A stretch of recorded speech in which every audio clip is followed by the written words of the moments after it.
Go ahead. Sorry. Yes. Thank you, Tomiko. Hello, Thank you. everybody. How y'all Thank you. doing? Y'all ready for a conversation today from actual social workers talking So, about issues today related to domestic violence? And I want to welcome everybody to Healing Conversations. We are healing. going to have a conversation about healing, about love, Healing. about Yes. dealing with your trauma. Ain't that right, Tomiko? We're going All to have of it. all of this, All of it. all of it we are talking about. And we are using illustrations from Cassie and Diddy, their tumultuous relationship, to Oh, yes. highlight the cycles of abuse. We're going Cycles. to be talking about why do people stay in abusive relationships. Yes. It is Why? more complex than a person might think it would Yes. be, Yes. because when you take out, right, Tomiko, when you take out time in your life to set Yes. aside several years to study Yes. dynamics of human behavior, you do Yes. get into Yes. cycles of violence. So we're going to talk Yes. about that. We're going to get into the psychology of why and how people How? stay in abusive relationships Yes. using the illustrations from the Cassie and Diddy very, very tense and Yes. abusive relationship between the two. Relationship. I've been hearing from a lot of people looking Mhm. on social media, haven't said much publicly, but Okay. today I will. I will explain exactly. So hopefully, people who are watching this show, we can Yes. put it all to rest. You will leave here today having Today. full understanding. Understanding. Yes, Yay. about why and how. So there's going to be no victim blaming today. And Right. we're going to get right into it. And I want to welcome my guest, Tomiko Moore. Thank you so much. Welcome. Thank you. Thank you, Dr. Alicia. It is a pleasure to be here and to share space with you. And of course, another social worker. I love it. I love it. Yes. Thank you. Thank you so much. Yeah, and she's a social worker. I was a social worker in Chicago, and Okay. Tomiko Moore is a social worker out of Brooklyn. So let me Yeah. tell you something. Social workers run hard in Chicago. We run Hard. hard in Brooklyn. They need Yes. us in both of those places. Okay. We step hard. So I'm saying. Woo! There's a lot of social work activity in those two places. So we're Yes. going to bring, not only are we going to bring our classroom knowledge today, Right. but we are also going to bring a wealth of information about our own experience as Yes. professionals in this field. Yes. So let's get right into it. But before I do, there's three things I want to say to everybody. I want to invite everybody, when you want to become participate Yes. into healing conversations.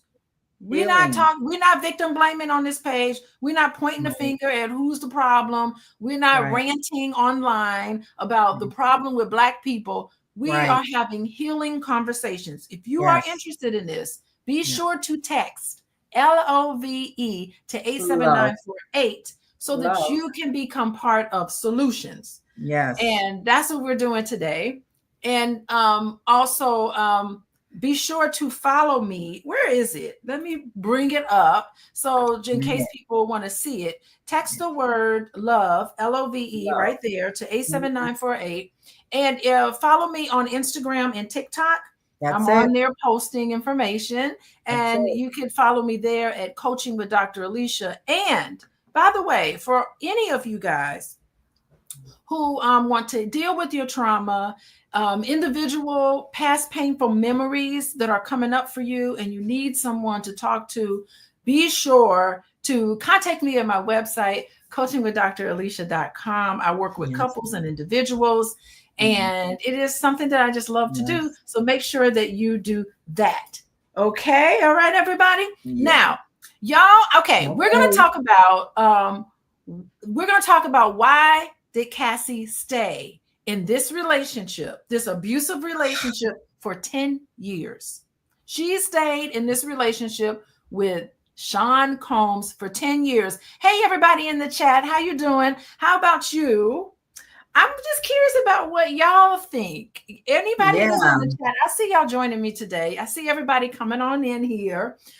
I want to see, hey, Juanita, how you doing? From Milwaukee? What? Uh-oh. Okay, be first. That's what's up. Let me know. Why do y'all think she stayed?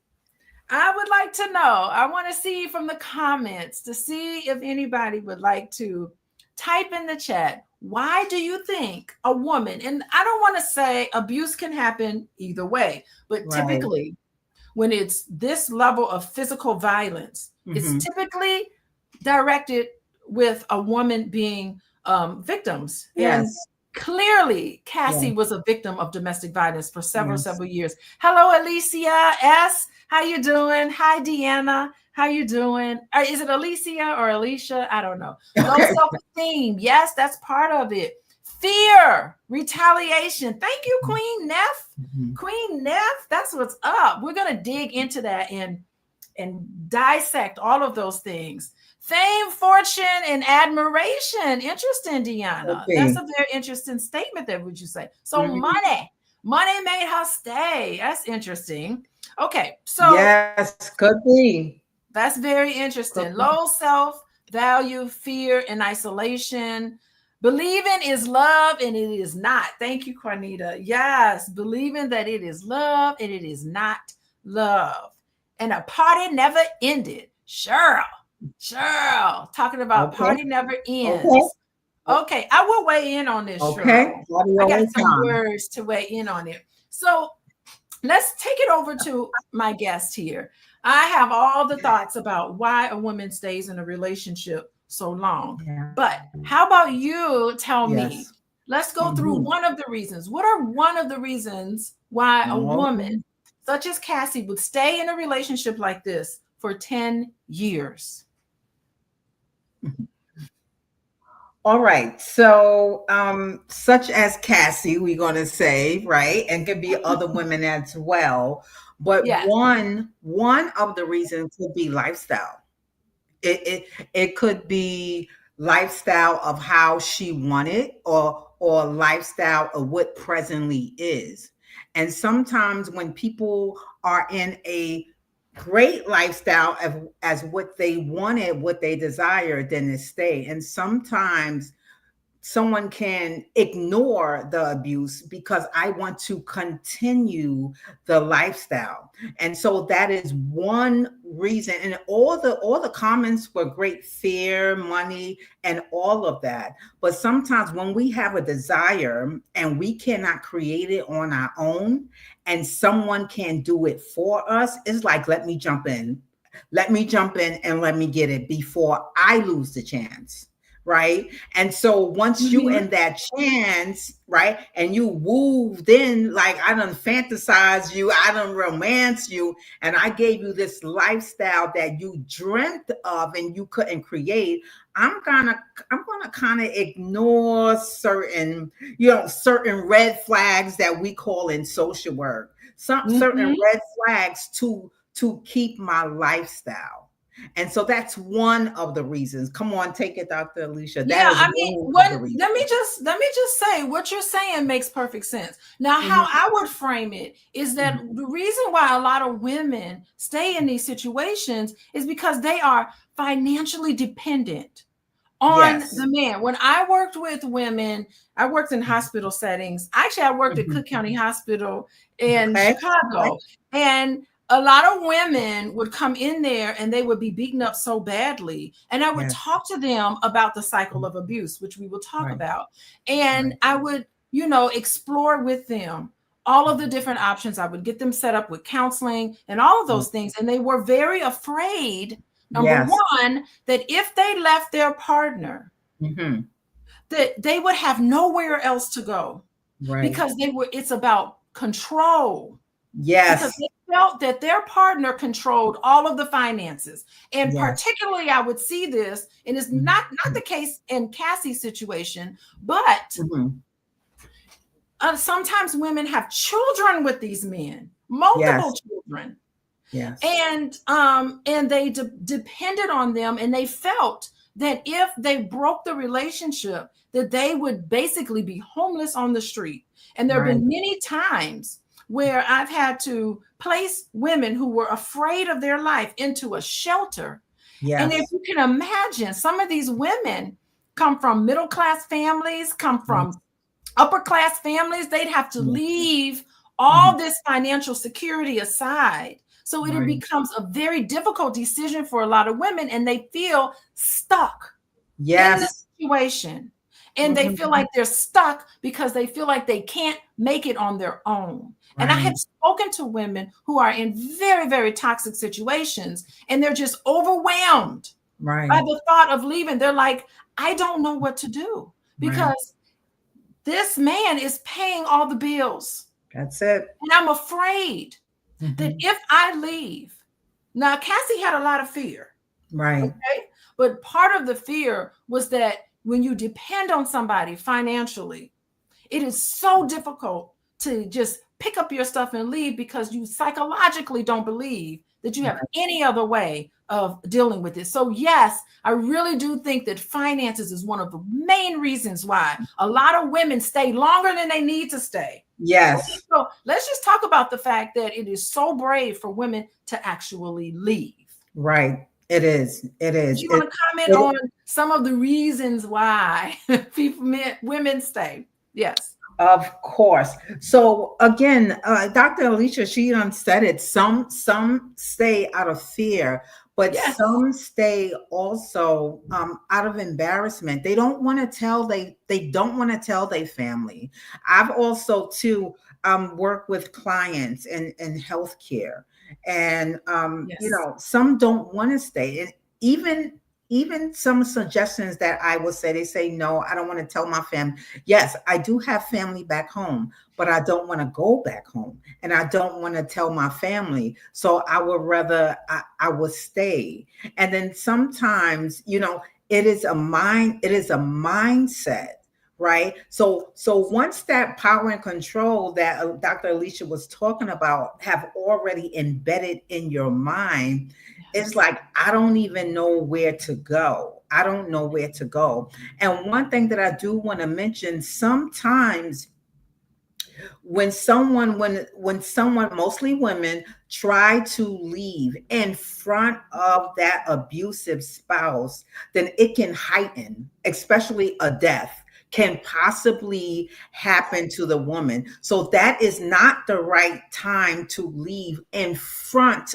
of that spouse. It is not the right time to leave. And so they fear. And so it's like, okay, well, allow me to stay, but also finances, that I don't have enough money to make it on my own. And so again, I'm just going to take it and stay. And so that's why, as social workers, and we don't put down and say, well, why don't you just leave? It's not that easy.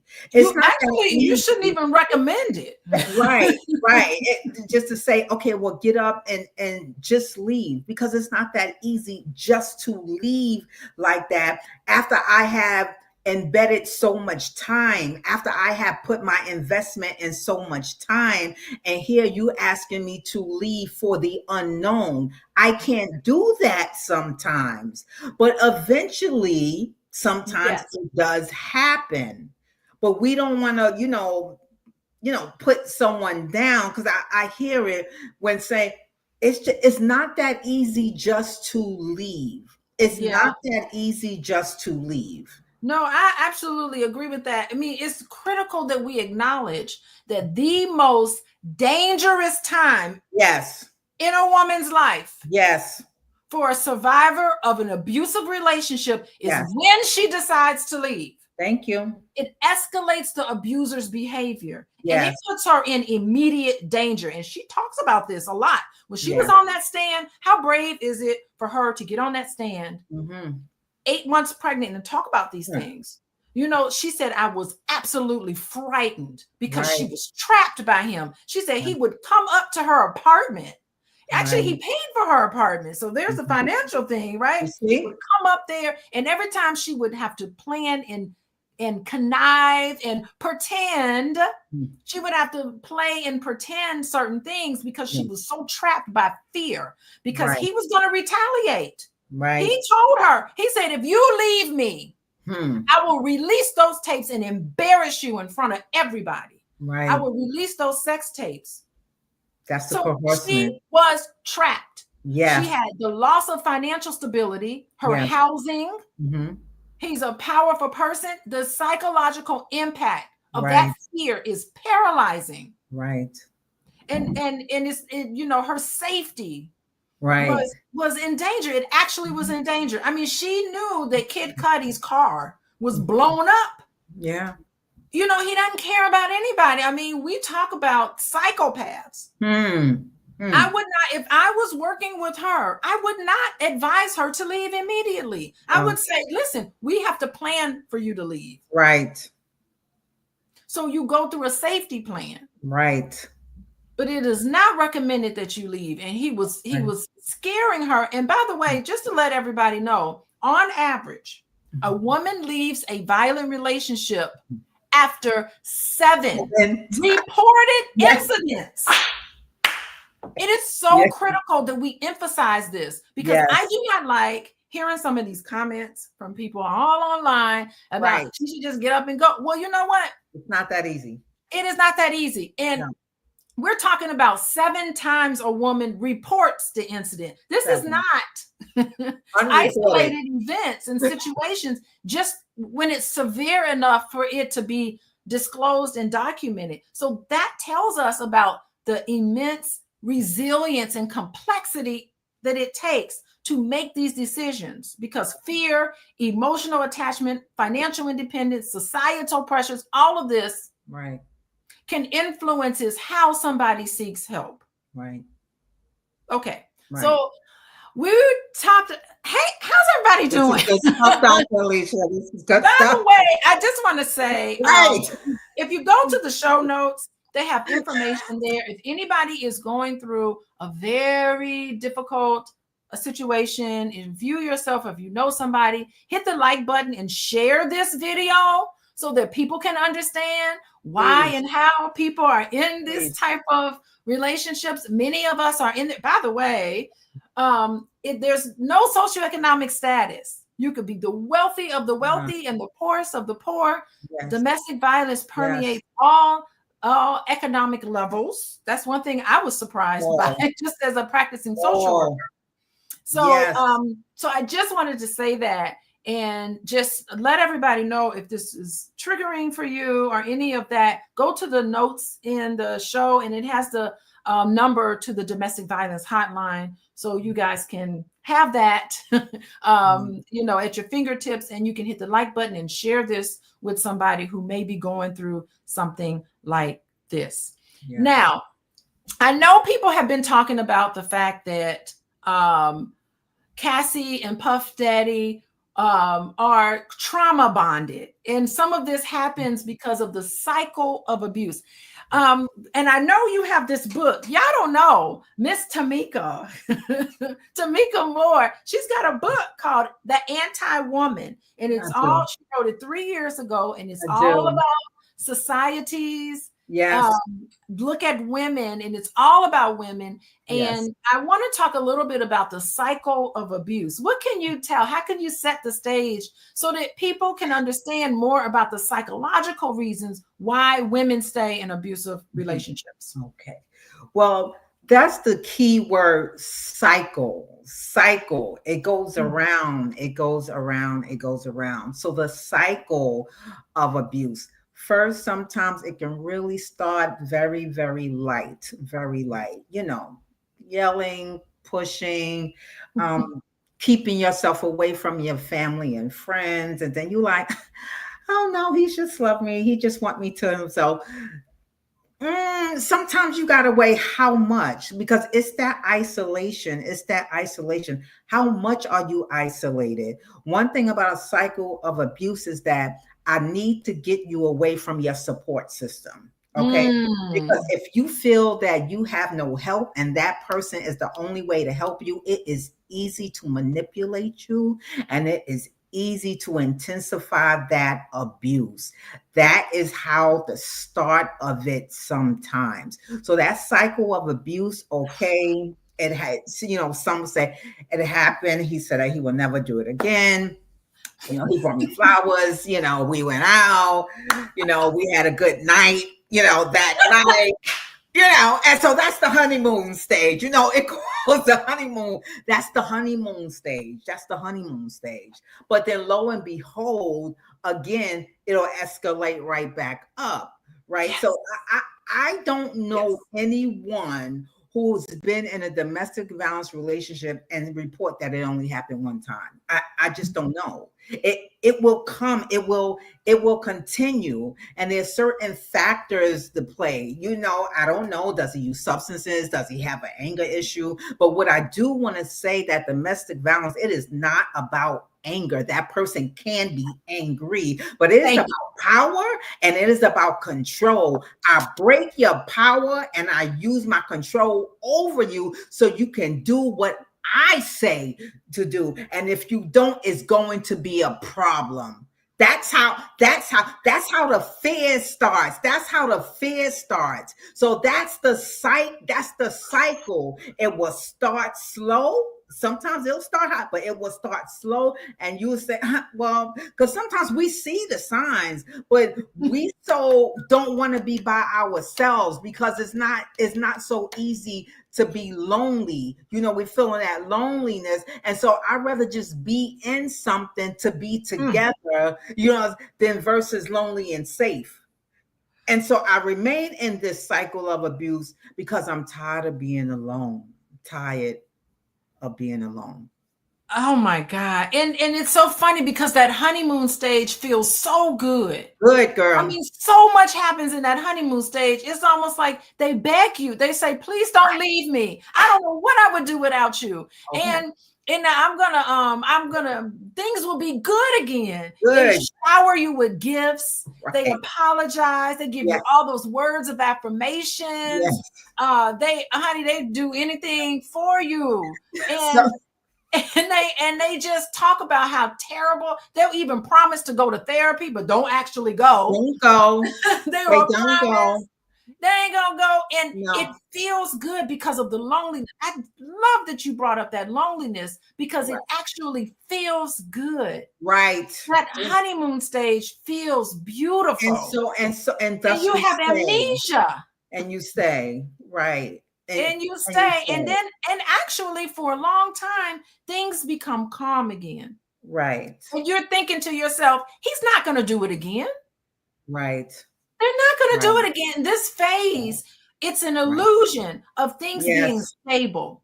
There's no immediate abusive behaviors happening there. Everything comes back to normal until the tension builds again. The tension builds, and then it builds right back up. And sometimes they lie. They say, oh, if you don't come back, I'm going to kill myself and all of that. I've seen somebody send a picture with a knife in his arm. And I'm like, if you want to kill yourself, do you really have time to take a picture with a knife on your arm and then send it? Stop the madness. Stop it. But then they will. That's that manipulation stage. And you say, oh, okay, well, he can't live without me. Say he's going to kill himself. So I better just come back. No. If you can get away and don't return. Sometimes, the death, sometimes the cycle happens when you want to return, when you come back. But anyone that I've heard that gotten away one time and never returned, that's it. Once you get free, stay. But sometimes you come back because you listen and you give that person your time. And once you start giving that person your time, then it's time again to speak in your ear. And so now you have time to think about what he said, and then you return. Oh my goodness. That's exactly the cycle of abuse. That tension where you're walking on eggshells and you know that it's coming. And then that explosion phase. I've never seen, I watched part of and got accounts of her on that witness stand, just really, really talking about how frightening, she was and how afraid she was of him and how he used fear and manipulation, and basically said, if you leave me, I will release those tapes. Yes. And I Yes. mean, just that thought. I mean, the That's scene, the we threat. did see the scene when Mhm. she actually did try to run. Right. She Right. tried to run, and Yeah. he ran after her and dragged her back in You see? and would pop up and show up. I mean, Right. what a frightening thing. And I do want to talk a little bit about trauma bond. But Yeah. before I go into that, I see my husband has joined us. Are you All going to come right. in today? All right, Dr. Watkins, come on in. Come on in. Boys, Come come on in. on, Come boys. on in. Come on in. What? Got the husband here. All right. What? Let me stop. Let me stop. Let me stop. Let me act. How Come you on in. doing? How you Welcome. doing? Welcome. Wait, we can't hear you. Yes. Come on. We need a man perspective. We got a man perspective going on here. Oh, I don't know why his sound isn't working. Oh, we need your sound, Dr. Watkins. We need your sound. We do need his sound. I do want to talk about, so just in case everybody knows, it's the cycle of abuse. Mm-hmm. While Boyce comes back into the stage, there's four phases in the cycle of abuse. Number one is the tension build-up phase. Yes. Where you're walking on eggshells. You start Yes. noticing that your partner is a little irritable, controlling, distant, distracted. Yes. So that's the first stage. The second stage is the explosion stage. So eventually there's this tension and then boom, explosion. Abusive behavior, harmful. It could be emotional manipulation, outburst. Right. The victim is hurt, scared, vulnerable, all of that. The third stage is, right, Tomiko? Yeah. The honeymoon stage. That's it. Promises that they'll never ever do it again. That's it. Empty promises, showering you with gifts, making promises that they are going to go to therapy, which they ain't never gonna do. Right. And then it is possible for change to happen, by the way. I just want to just let you know. We're going to give some hope.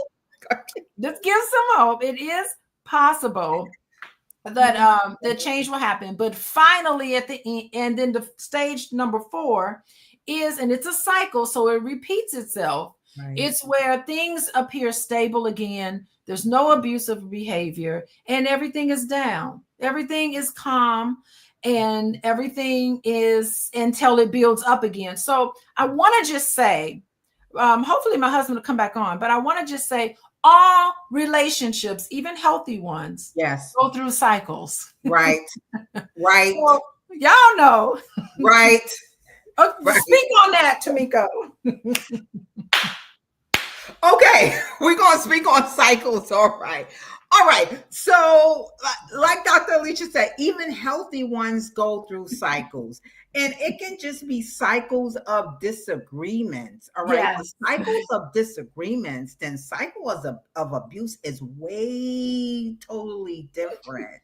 Totally different. Okay. So cycles of disagreement, I haven't seen any relationship where they agree all the time, but it's good, for healthy arguments, because sometimes you grow to get to know the other person. And just because you marry them doesn't mean that you know everything about them. Okay. So you reside together so y'all can continue to grow together and to learn together. And during that learning process, there might be disagreements, and it's okay to disagree. We agree to disagree, but we respect each other. So there are periods of disagreements, and there are periods where you can argue your viewpoint strongly. We argue our viewpoint strongly, but that's way, way different than when it gets physical. You understand, and where it gets abusive. So there are cycles. So there are cycles where he gonna get on your nerves. There are cycles where she gonna get on your nerves. But love conquers all. So although you got on my nerves, that doesn't mean that I throw you away, because there is nobody that's without fault. We are all, with fault. But with your fault, I still love you. That's Yes. the difference of That's cycle the difference. And and then a with healthy healthy relationship. relationships, That's it. that's so important, because abusive relationships, they go through the cycle, but it's like what you just said, it's Right. power and control. Right. Yes. Right. Right. Right. Welcome, Dr. Watkins. Listen, boys, Yes. you got two social workers here, so come on. What That's you got to it, say? boys. Yeah. You Yeah, know well, it too. I was listening to the conversation, and can everybody hear me? Everybody can hear me, right? Yes, we can hear Uh-huh. you. Okay, great, great. Sorry about that earlier. That's okay. But I was listening to the conversation, and I really think that this case is such an interesting statement about so many things that go beyond just Diddy and Cassie. It really talks about Right. the culture, Right. and you have to Okay. remember that Diddy, a guy, I'm gonna tell you, I never really liked a lot of what he represented for our people. Right. But he was held up by many people, male and female, as an icon, as a Mhm. leader. He was Yes. standing next to Barack Obama telling everybody who to vote for. He was on the Yes. covers of magazines as an example of Black excellence. He Yes. was invited to sit with kings and presidents and queens and leaders and Mhm. everything else. And so we have to think about this as a community in terms of what we did to create that monster in the first place.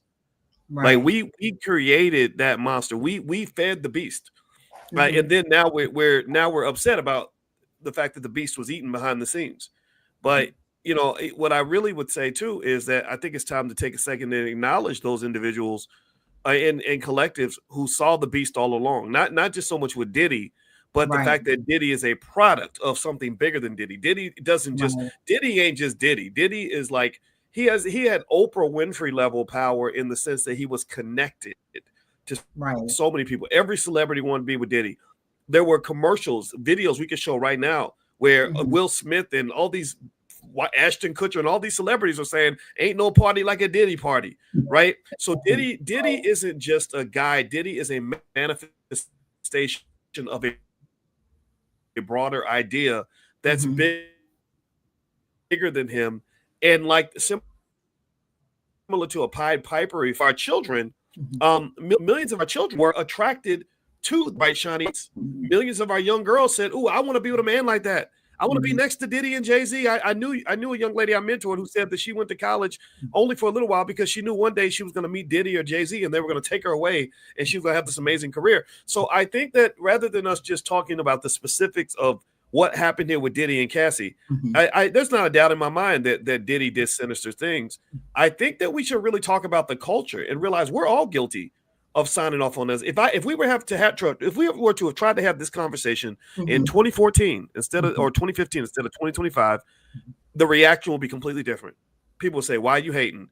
They have a beautiful relationship. She keeps Right. telling you that her man is a good man. Mhm. Look at her last album. Look at how beautiful she looks. Look at how happy she looks." We would be made fun of for having this conversation, but now that it's all said and done, suddenly Right. everyone's like, what happened here? Why did she do it? Why did he do it? I would say, why did we do it? That's my perspective on that. Right. Yeah, And yeah, go. go I ahead. want to jump in here. That's a good angle. Right. I want to bring it down to sort of like the social work world here too. Uh-huh. We don't know much about Diddy's background, but we do Right. know that perpetrators of abuse have a Mhm. very disorganized attachment. Right. Okay, and attachment disruptions. They Mhm. have a very interesting childhood. We Mhm. don't know necessarily his childhood, so I can't Right. speak on that. But I Mhm. know that individuals who walk around like that are in a lot of pain, Right. and they haven't dealt with the pain that they're going through. The psychology of perpetrators, Mhm. who do this. Also, survivors of domestic violence, Mhm. especially domestic violence that went on that long, we know that they typically, I don't know Cassie's background, but I do know that individuals like that also tend to come from relationships Mhm. and environments where they themselves, the root of it could be a traumatic experience for them as a child. Right. And this is familiar to them. And they Mhm. rationalize and justify why they would stay because they don't know what love feels like, Right. because they have trauma from their family of origin. Right. Because you have to understand that Cassie, like many victims of domestic violence, she talked about how she was diagnosed with PTSD, post-traumatic stress disorder. And that means she had flashbacks, emotional detachment. Right. Happens with people who have PTSD. And she experienced depression, anxiety, panic attack, and she used drugs. Right. Drug and substance use is a symptom of PTSD because you have to numb your body out. Yes. So, I mean, I think it's important. I bring it down to the psychology of why people are there. And then, yeah, Boyce is right. We live in a society. First of all, we live in a society where misogynistic behavior, negative attitudes toward Black women are promoted in our music and in our culture. Right. That's part of the issue. I used to be an evaluator for a program that dealt with and worked with men and women who were perpetrators of domestic violence, court ordered. And I used to evaluate their program, and they talked about how culture kind of influences this negative attitude toward women. And not only that, but we live in a society where culture blames the victim. That is true. And give a pass for the perpetrator. So you don't want to step forward. You don't want to talk about what's happened to you because you're afraid of how people are going to look at you and say there's something wrong with you. Right. Cassie was abused. Right. Hold your judgment. Before we start pointing the finger at somebody, I think we need to think how sick Black society is to sit online and blame her. But let me ask you this, babe. Let me ask you this. Can you give her some degree of power in her own decision making without victim blaming? Right. But listen. Hold on. Like you say that she was a drug addict because of her PTSD and her trauma. Yes. Diddy was a drug addict, likely because of his PTSD and his trauma. Yes. Right. And we know that Diddy is the stronger person in the relationship. He had the more money, more power. He was also a man. We're physically strong. So I think that we're clear on who was more likely to have been the physical perpetrator in terms of threats and violence and things like that. But I think that the question then becomes, like, how did J-Lo walk away from that relationship without ended up dead? You know, and I'm not 19 years old. Right. And so I agree with you. I agree. So are we saying that 19-year-old women should not be allowed to choose who they want to date? Because hold on, because that then goes into a conversation that I've always had about fatherhood. I think that strong fathers should be allowed to have some say in whether or not their daughters are allowed to date these older men. And I think that when you bring home a guy like this and you say, Daddy, shut up, I'm going to do what I want to do, you're also taking responsibility for the consequences of that choice. Not that you're to blame for that. But like when I told my mother, hey, if I was to tell my mother when I was 19, Mama, I want to run the streets. I ain't going to listen to you. And then I go in the streets and I get shot. Of course, I'm a victim. 100%. I didn't shoot myself. But there would be a person who loved me enough to say, well, you should have listened to your mama. Your mama told you to stay out them streets and you went out here and look at what happened to you. So I'm trying to figure out when can we have a war. We're not going to do that, boys, because the reason why we're not going to do that is because individuals who are more likely, not all the time, who are more likely to get themselves in a trauma bond, and I can go through what trauma bond means. Individuals who are likely to get in there, they have trauma unresolved in their history. And she was 19 years old, and she wanted to plead. Well, let me ask you then. What is the solution? I mean, because remember, there's another Cassie out there right now who is, if you go to her and say, hey, look, don't do this. This guy's going to hurt you. You're chasing the gangsters and the thugs because that looks glamorous. But as an older man, I'm telling you, this is not appropriate. I'm going to tell you, as an older man, as a 53-year-old man, I get shut down. I tried to say to Lizzo, look, you live in that crazy lifestyle and promoting this nonsense and obesity and all this crazy slut-like behavior, which is beneath you. You're going to end up paying a price for that. I got called the patriarchal sexist, whatever, right? And then next thing you know, Lizzo's getting sued because she's got women shooting bananas out of their vaginas on the stage. And I said, see, I told you this kind of thing happens. So what I'm saying is that I think at some point there has to be a solution. The solution can't just be let's all just keep letting victimizations happen. And then The solution is to Okay. heal. Okay, please go ahead. I want to And hear I your just want solution. to point out, one thing. Studies are Bad, out Doctor. about major age differences between men and women when they date each other. It's not it's not typically abusive. Typically, a lot of times people demonize relationships where there's a large age gap, and they trivialize that relationship and try to say it's not as legitimate as if the age gap was a little closer. But I actually looked it up because I was like, is this true or not? It's not true. It is not accurate that people because when there's large age gaps, that there's manipulation happening. So just because a younger woman is dating an older man doesn't mean automatically that there's going to be some sort of exploitation there. But in this situation with Cassie, you know, she went into the treatment center for sex addiction and drug abuse. So sex addiction, we know, is a symptom of the PTSD. She's talked about how she did not want to have those freak offs, but he introduced all of this to her and she agreed to do it because of the trauma bond, which I can get into. Maybe I can get into it now, but she wanted to please him. She was intrigued by him. She was acting as if she did because she wanted to spend time with him. And that was the only thing she said. I had to give him what he wanted so that I can spend time with him. And what happens with a lot when it comes to substance abuse and sex addiction is that you detach from your body. People who have PTSD have a disassociation that happens to them. I mean, who could do a freak off for she said it lasted for 4 days. How do you get through that kind of thing if you don't have PTSD? Disassociating from your body, you numb out, and that can eventually turn into sex addiction and drug addiction and all of that. It's, you know, you're not presented with reality. So she was abused. And it's interesting how the brain works. Yeah. You know, it goes into these defense mechanisms, and you want to please that person out of survival and coping with the situation. But Cassie, she claimed that she thought that she was actually in love with him. Anyway, Tomiko, I'll let you continue. You can talk. I'm just going to say it briefly because it's a lot going on here.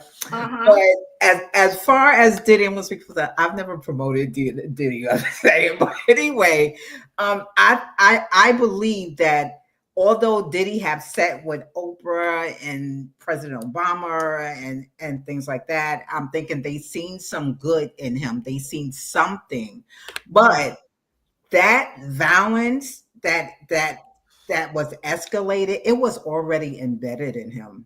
We did not. I when I say we, I'm talking about the people.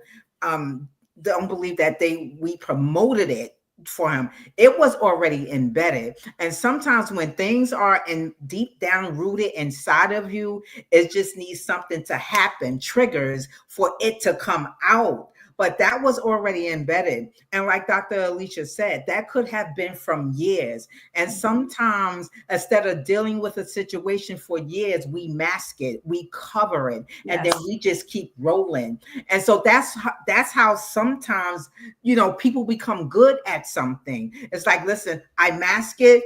I put that energy into my music because I don't want to deal with what happened in my childhood. So now I'm going to do, I'm going to do it up because my energy got to go somewhere. But then when I meet that person that might have triggered something in my childhood, then I explode.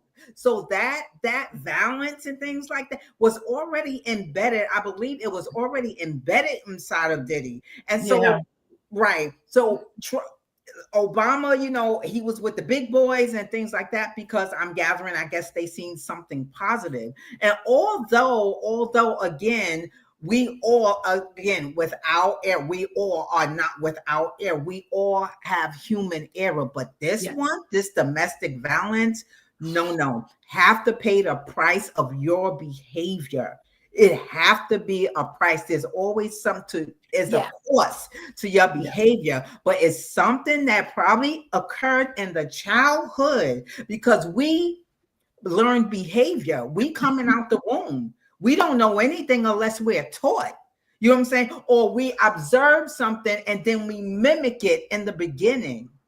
And that's when I did the video that you may have the wrong person. Yeah. Really, I'm not really lashing out on you. It's just that when I was small and I seen, my loved one I couldn't protect that loved one. So That's now right. I was like, ain't nobody gonna do this for me. No, ain't nobody, I ain't letting nobody get over. So when you come at me, you done trigger my childhood, what happened. So now I gotta bang, bang, bang you. That's what I'm saying. So that was already embedded. That behavior was already embedded. We didn't and promoted and allowed, and he had a whole system set up to facilitate this toxicity that was happening. Toxic is a light word. I mean, it's demonic, the things he was doing. What are you doing with baby oil laced with horse tranquilizers? Like, come on, like that was just, it's absurd. And like Dr. Boyce said, promoted within the culture. Yes. How misogynistic hip hop culture is. It's unbelievable. And it went unchecked. I'm certain there were people who saw this and no one, or maybe even the people who did speak out was afraid. Right. Because of what was happening. Because that's what power do. It's like if I open my mouth, this is what may happen. And so they live on the notion of what may happen, not what is happening. And because I'm thinking what may happen, I fall back and don't say anything. Yeah, well, I'll say this as the only man on the panel. I'm not here to defend. First of all, I want to say I don't defend Diddy. I defend black men. I don't defend men like Diddy because I don't like. I never liked their behavior. I've talked about men like R. Kelly. I think that they represent the worst of us. Alicia knows. 25 years I've been talking about. And what I think leads to just some men feeling some kind of way about a lot of this is that men don't feel like we get listened to. Good men don't get. We feel like we get ignored, passed up, so that women can go chase these bright, shiny Negroes on TV.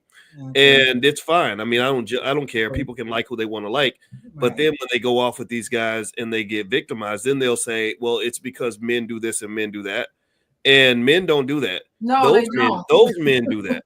Right. And it becomes one of these things where I'm going to just tell you that men have insights into other men that women do not typically have. Women have just like your mama had insights into women that a man may not have. So if a man brings home an inappropriate woman to mama sees right through it, and she's like, I don't want that lady in my house. Get her out of here. And you listen to mama. You listen to mama. You listen to mama. So what I think we have in our community, I looked up again as a girl dad that I am. First thing I looked at when I looked at Cassie and her situation, her choices, I've seen it before. I've seen girls chasing the bright, shiny lights and the money and everything and get caught up in a situation that was too much for them. I really was like, well, where was her daddy at? Where's the father? And her father was not involved in her life. And again, I think that if you really want to, the question is, do you want to just talk about what happened and who the victim was? Or do we want to really figure out what the solution might be, or what the bigger issue, what the bigger problem is, why this is going to repeat itself? It's repeating itself right now. Yes. There are young girls chasing after the Lil Waynes, guys like that. Lil Wayne literally had a lyric where he rapped about stealing your girlfriend, turning her into a prostitute, and chopping her dead body up and sending it back to her boyfriend. He literally said that in a lyric, and women just screamed in the stands like, I love you, Lil Wayne, you're so talented. And I was like, and I remember talking to a woman, I said, you do know in that verse, he literally said he would date you for a while, use you up, chop your dead body up, and send you back to your boyfriend, and he's still a man you admire. That's sick. That's insanity. So the sickness. Here's the thing. I think we can agree on this. I'm assuming you're the social workers. I'm not a real doctor. I just play one on TV. But what I'm going to say is, like, I'm going to make the statement that says, I think we know who was right and who was wrong in terms of who really harmed who the most, for sure. But I think we can both agree that both of these people were sick. I really feel like you had two sick people who did sick things. And because remember, the same way Cassie was victimized by Diddy was probably victimized by somebody else. Yes. Right. Yes. Remember, Diddy had to learn. They both probably had some trauma. Right. He learned the freak off culture from the music industry. You got the Clive Davises and all this other stuff. And I think that his violence definitely. I mean, I think people that followed hip hop knew Diddy was violent back when Tupac got murdered, when Biggie died, and when people were just dying around Diddy all those years. Right. And I can tell you, I never went to a Diddy space. Dr. Claude Anderson got Yeah. invited to meet Diddy in his office. He didn't like it. He just didn't know why, but his energy was just off. And I remember I spoke to someone about Diddy and who knows him well. And I said, what's going on over there with Diddy? You know, in his bad boy space. He said, I don't know what's going on, but it's very dark. There's something really dark happening. He said this to me in about 2016. And this is the person who knows Diddy, right? Who knows that space. So my point is to say that I think that we have to really stop for a minute and ask ourselves, what has hip hop culture really done to our men? What's it doing to our women? Also, what does the fatherlessness culture, the almost like the celebration of broken homes, what does that do in terms of leaving our young ladies without the protection that they need? Because I can guarantee you that if Diddy tried to dance his way into the home of James Evans Jr. on Good Times, you know, and Thelma's talking about, this is my new boyfriend, you know, he would have an obstacle to break through. And really, if you look, and last thing I'm gonna say on this, actually, I heard that there was actually a child predator who was doing an honest interview. He had preyed on lots of young girls and young boys and everything else.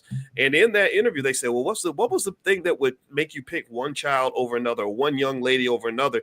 He said it was always what kind of father she had.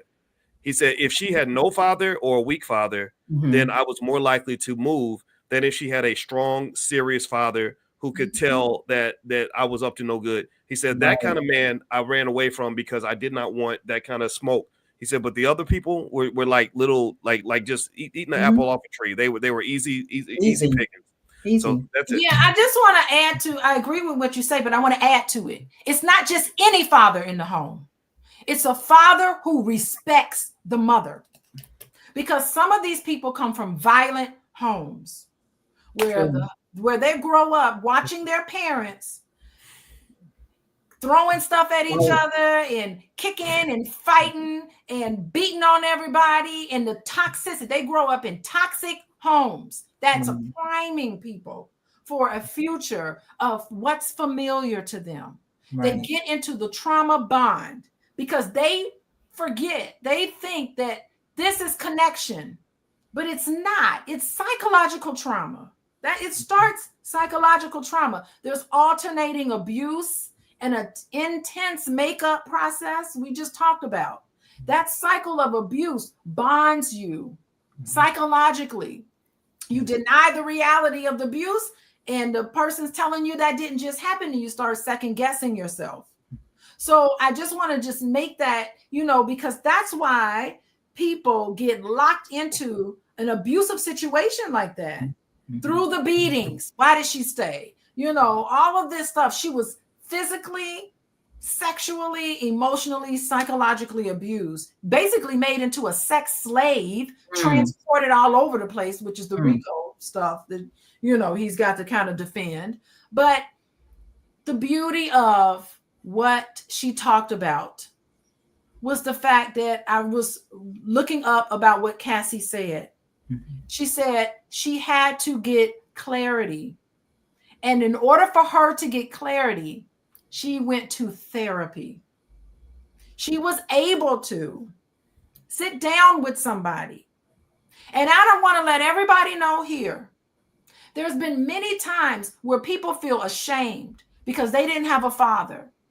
And I don't want to shame anybody because they didn't grow up with a certain type of structure in their life. Your life is not over. Just because you grew up with less than ideal in your background, I want to tell you that therapy helps. You're not doomed. Yes. Now, the gold standard is to have a loving father and a loving mother who love each other in a loving home. That's the gold standard. But if you come from toxic background, therapy will help you see things clearly, so that you don't get yourself stuck into this situation. That's the entire reason why this is my profession. Yes. You are not, your background doesn't determine who and what you're going to end up being. Right. Anything, all of us are living examples of that. Yes. All of us. Dr. Boyce is a living example of that. Tomiko, I don't know your story, but I'm sure you're a living example of that. We Black people in America. Yes. that we have comes from healing. And today is a healing conversation. Yes. That's the goal of why I'm taking out time right now doing this. Yes. Well, Tomiko, why don't you tell us what you think? Okay, so on that note, I really really believe I agree with Dr. Alicia that you do not have to stay where you came from. You can't change because you have to remember we were small. We were children, and so whoever raised us, parents, grandparents, whatever it is, we did thus and so. We didn't have a chance until we became adults. So although you have some product of your past, it doesn't mean you have to stay stuck in your past. There can Yes. still be a brighter future for you. It's all how you visualize yourself first. How are you going to show up for yourself? What are you telling Yes. yourself? Like that's the point. Like one of my videos, I believe it was the Black History video, and I discussed where my background came from, where I grew up on food stamps and public assistance. And, that was my parents and my grandparents. I couldn't change that. I was small. But as I grew older, I always said to Miko, you going to do better. You have to talk to yourself. You have to visualize. You have to have a vision. If you do not have a vision, it's going to say all things fall apart. Forget it. You understand? And so that's how you show up for yourself. How are you going to show up for yourself? Because sometimes it's that past that help you. It was the times where I was embarrassed to even to take a book of food stamps to the store that Oh, said, you know what? I don't want to live that way. I waited till people went out of the store before I pulled out that book of food stamps because I didn't want nobody to know that I grew up on public assistance. So I knew that I wanted better for myself. So I had to talk to myself like things will not always remain the same. And that's what good or bad. The things about seasons is that seasons change and your season can change. It's all begin how you show up for yourself. yeah. And I think it's so brave of her at 8 months pregnant to get on that stand. She didn't want to get on there. She got subpoenaed, by the way, to get up there and to go through step by step what happened to her. To Yeah. relive, she had to relive all of that with the public scrutiny. Yeah. It's amazing. It's amazing to be a survivor That's the and start of to it. talk about that. I mean, it's embarrassing. It's Yeah. just terrible. As a mother, she's a mother now. So yes, thank you, Tomiko. That's the start of it. When you can talk about it, that's the start of it. Because Yeah. what you speak is powerful. Your words you bring to life. When you speak it, when you blow, when you put air to it and you bring it to life. So her talking about it can be a start of a great change. And I think instead of judging her, and we need to try to understand humans, Yes. instead of judging. And abusers, they need treatment too. Yes. They need a treatment too. And so I think that we need to get away from judging, particularly somebody who went Right. through something absolutely horrendous. We can't even imagine what that was like to go through that. You know what I'll say too for sure is I think that it's one of the things I'm going to speak as the only man on the panel, not as a defender of Diddy. I've never wanted to do that. I have to keep saying that because first thing you do is you get accused of defending Diddy if you speak from a perspective that is not sound a certain way. What's really interesting to me is I do experiments in my head and I say, what if this was a man? What if this was one of the millions of men I've seen who drank themselves to an early grave because they got left by their wives for no reason of their own, meaning they didn't abuse anybody or beat anybody up. She just left because she just felt like he didn't love her enough or he wasn't good enough or whatever. She was just unhappy. And so now he's had his children. He's been taken out of the home of his children. He's lost half of his wealth. He feels financially raped and abused. He feels that he's been harmed in a horrible way.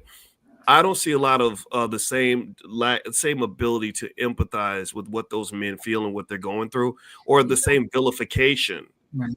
that occurs when men are abused by women. Men, I think that again, because I'm looking at the Cassie Diddy case, not because I don't know these two people. I really don't.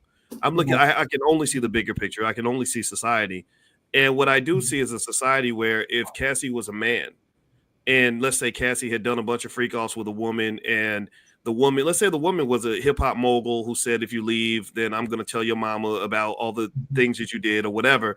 I really just don't know if society would have reacted the same way. Because I can tell you, like, for example, I saw this crazy video where this lady got upset because a man cheated and she ran him over with a car. And half the comments from the women were like, well, what did he do?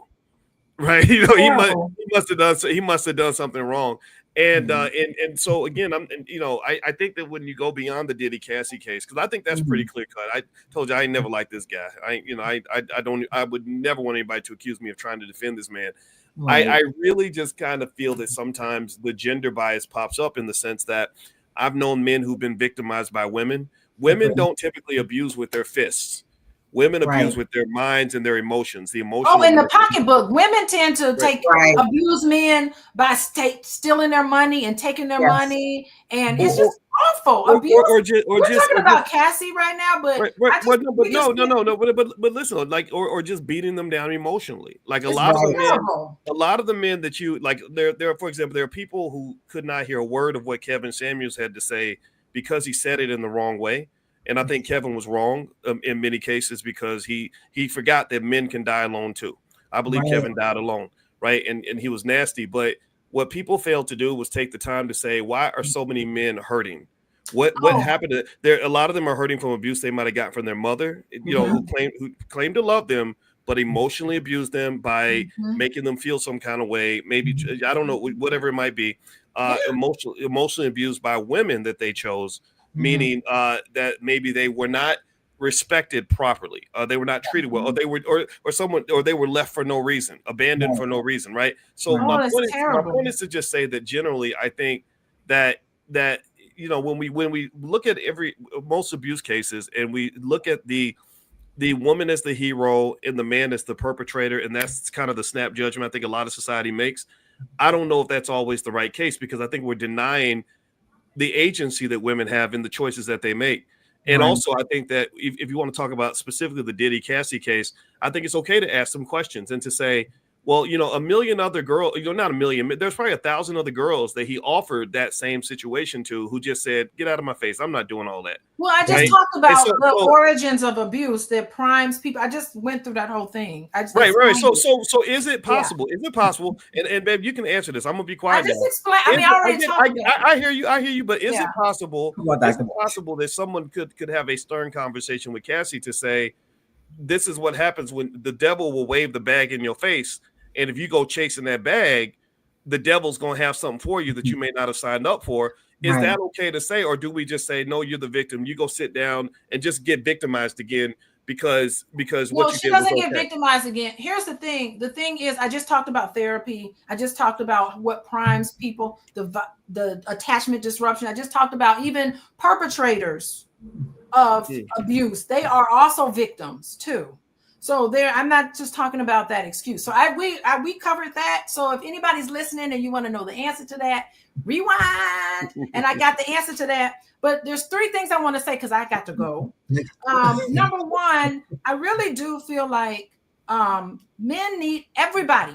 Remember, the purpose of this channel, what I'm doing today, is to talk about how human beings need to be understood and not blamed.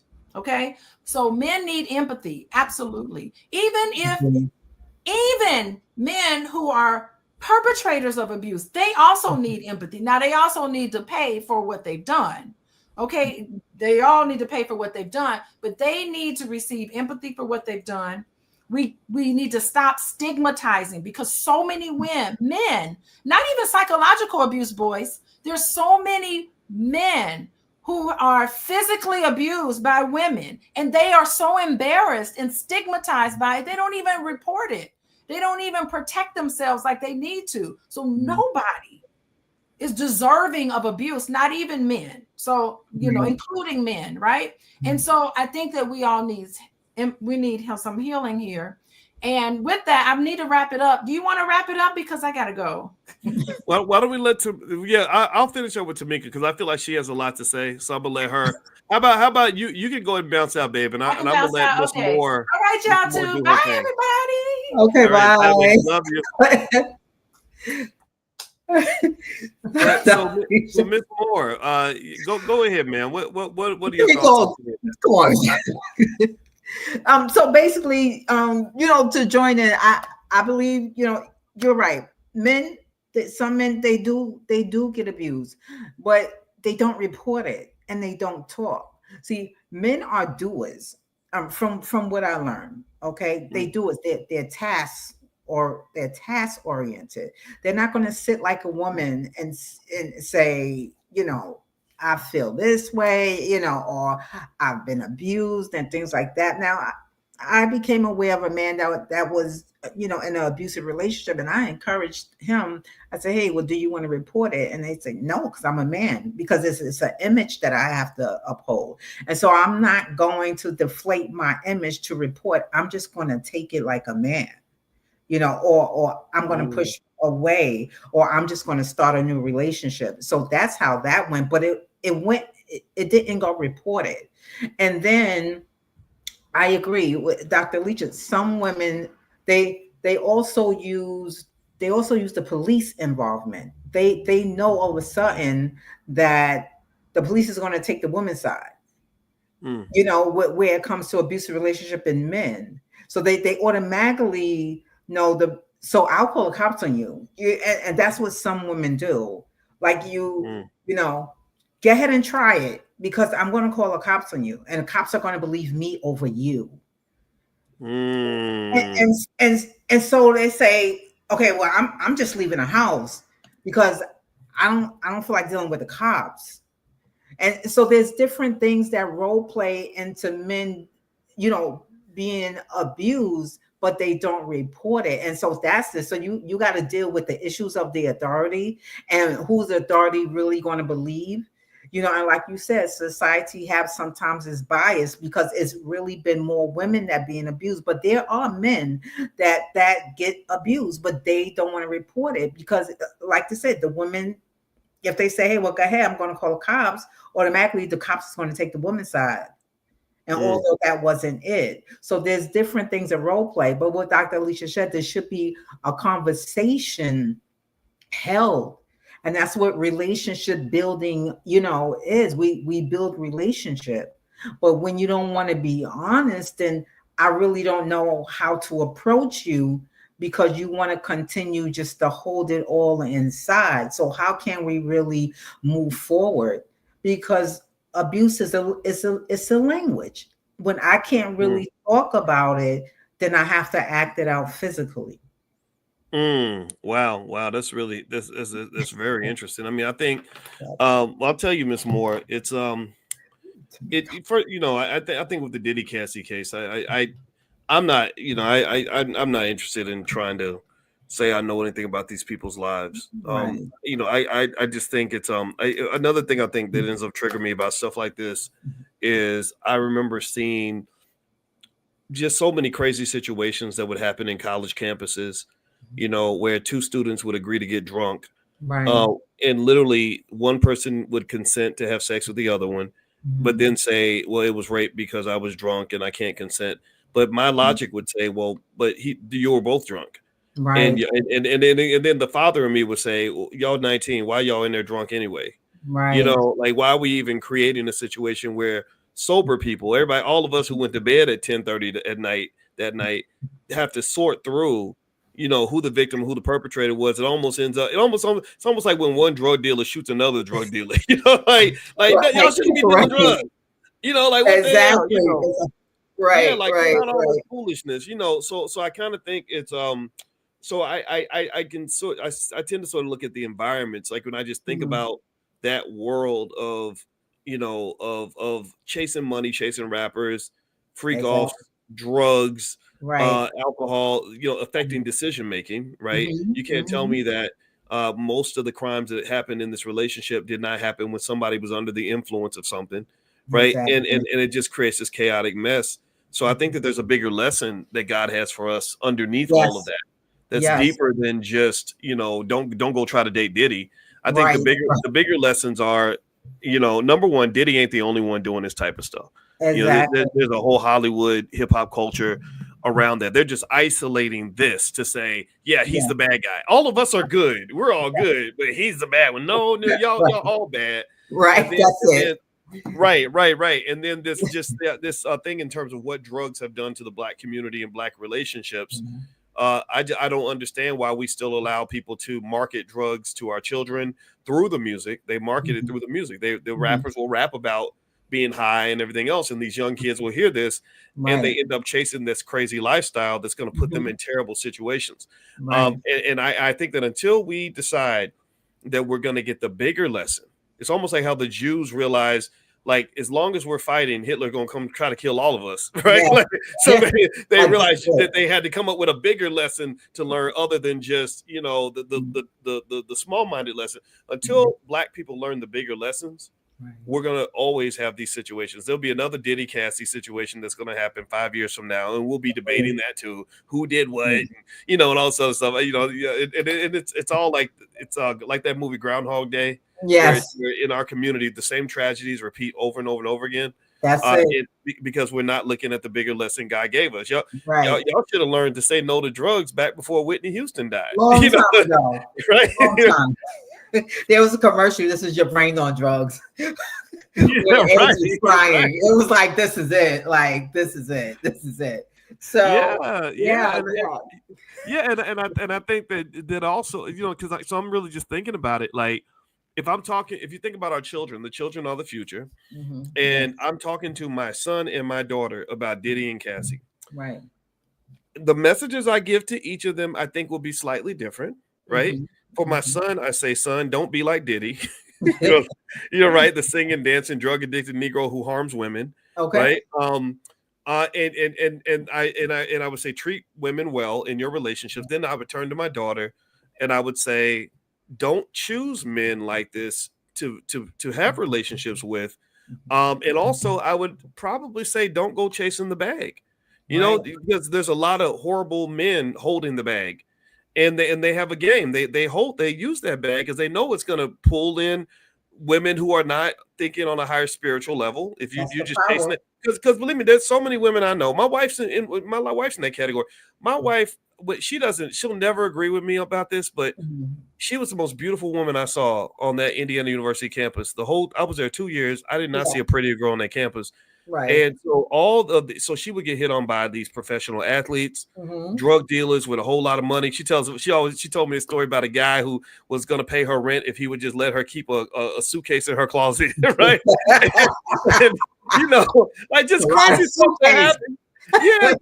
And she had the good sense to say, no, thank you. She passed the NBA players, the NFL players. She passed up the dope dealers. She wanted to date the smart guy.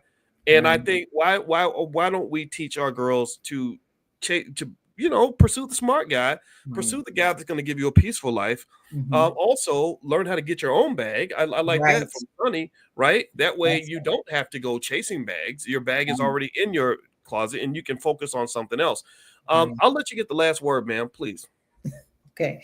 I do agree, Dr. Boyce, but realistically, what I think that we should have the conversations that we do have with our children, right? But sometimes realistically, they're always not going to follow our direction. They're just not. They're just not. It's like I want to test the waters for myself, because sometimes walking the straight and narrow is just so boring, for certain people. And it's like, no, I got to get into this because I want to see it. What attracts the eye?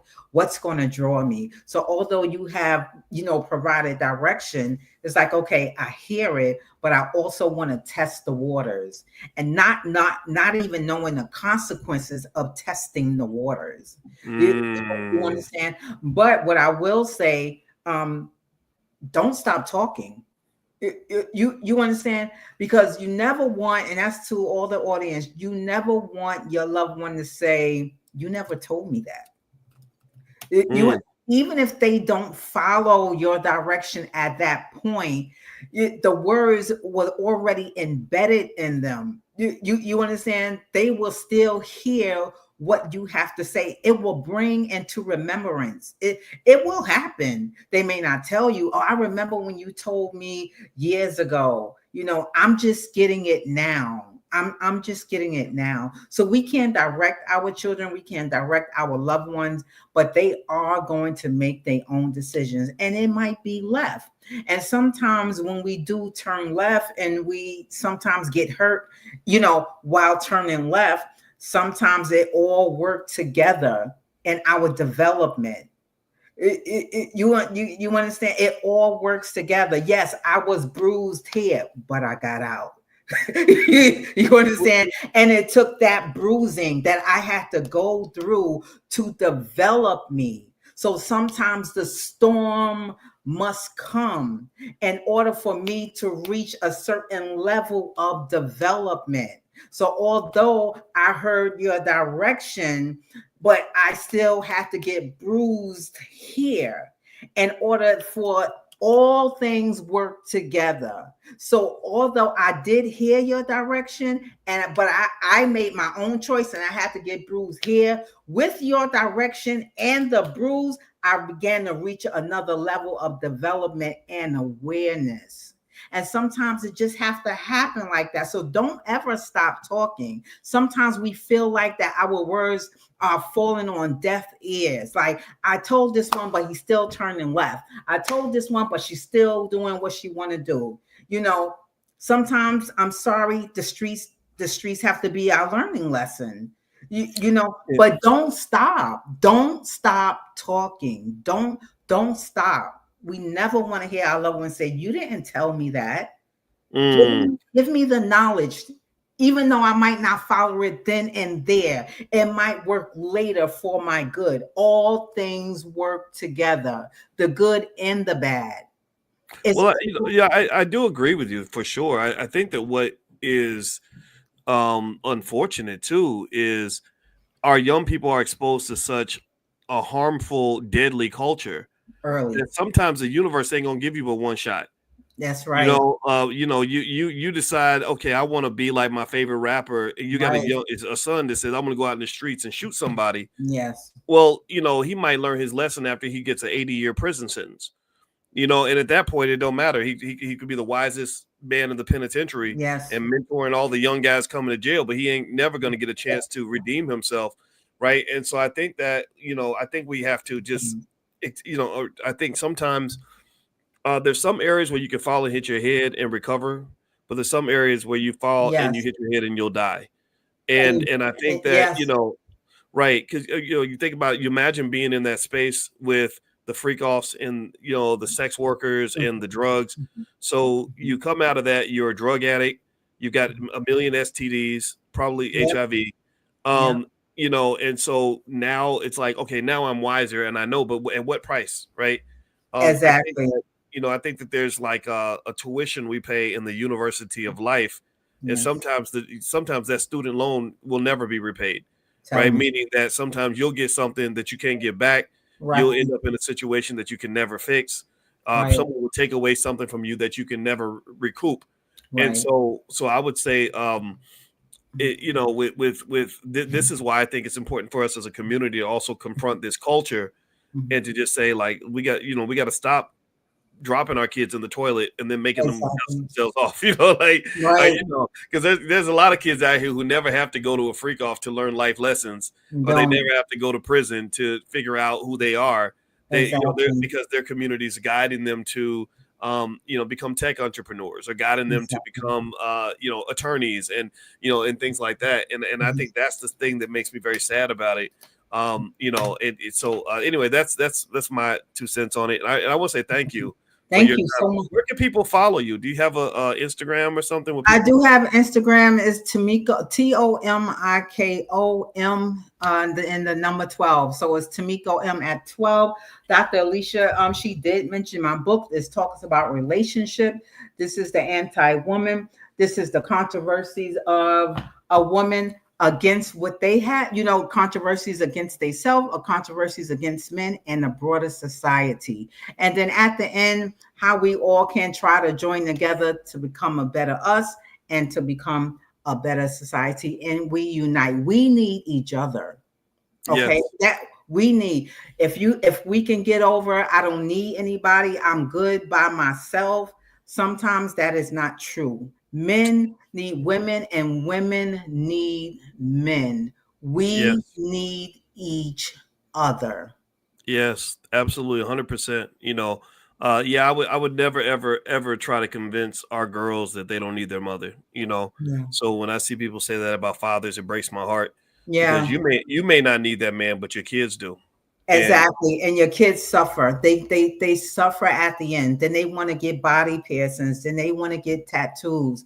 That's to numb the pain because mhm. my father is not around. And although you may not want my father around, but I still need to build a relationship with my father, although you're not together. Let's try to separate the two.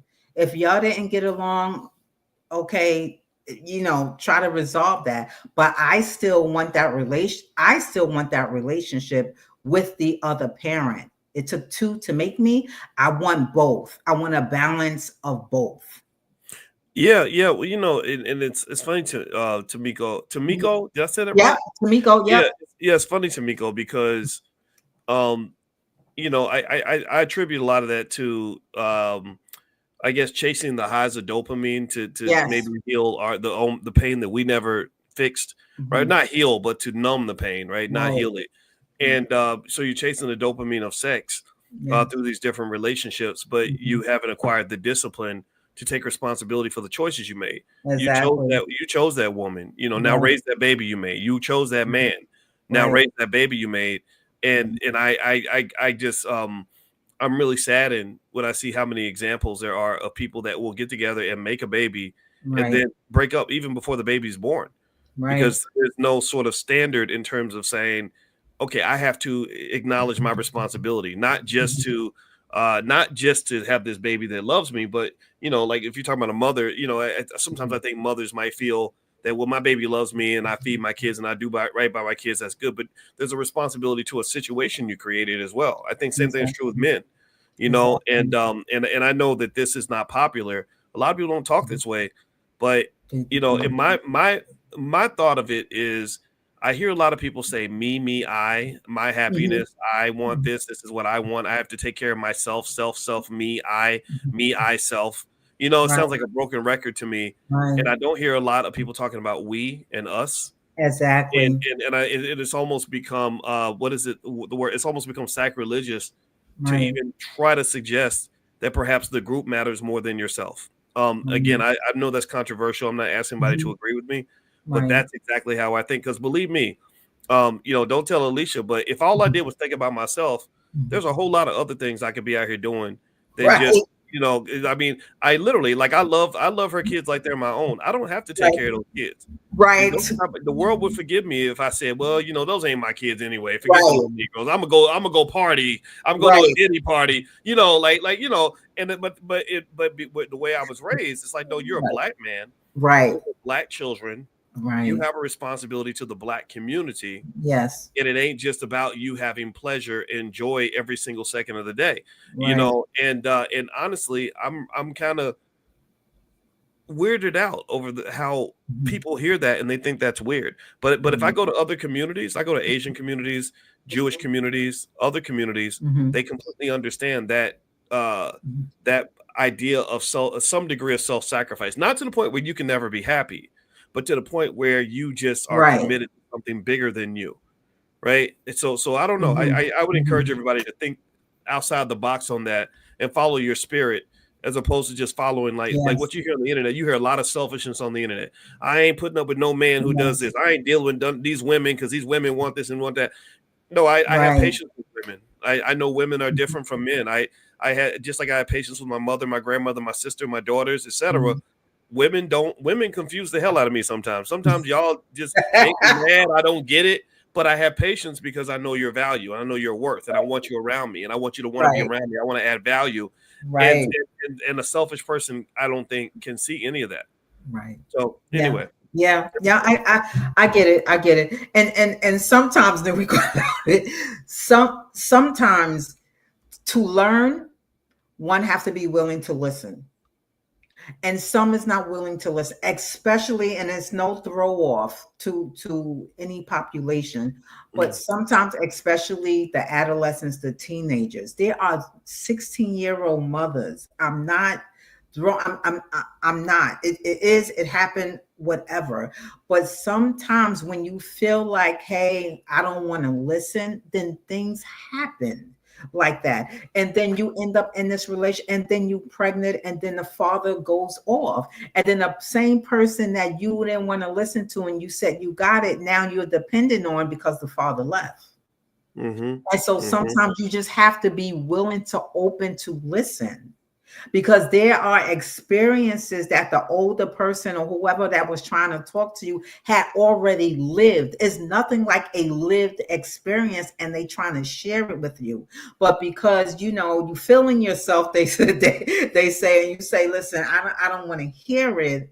But then you turn right back around, and then you need help for the person that you don't want to hear, because the father no longer is with you, and now you're a single young mother. And so this is the conversation that we try to prevent. So it's mm, nothing wrong. Please just give a listening ear. Just give a listening ear. But again, mm. thank you so much, Dr. Yeah, thank Boyce. you. Yeah, you starting to hold up the great Oh, conversation. I'm done. I no, no, no. I like I'm what you're saying. I done. don't.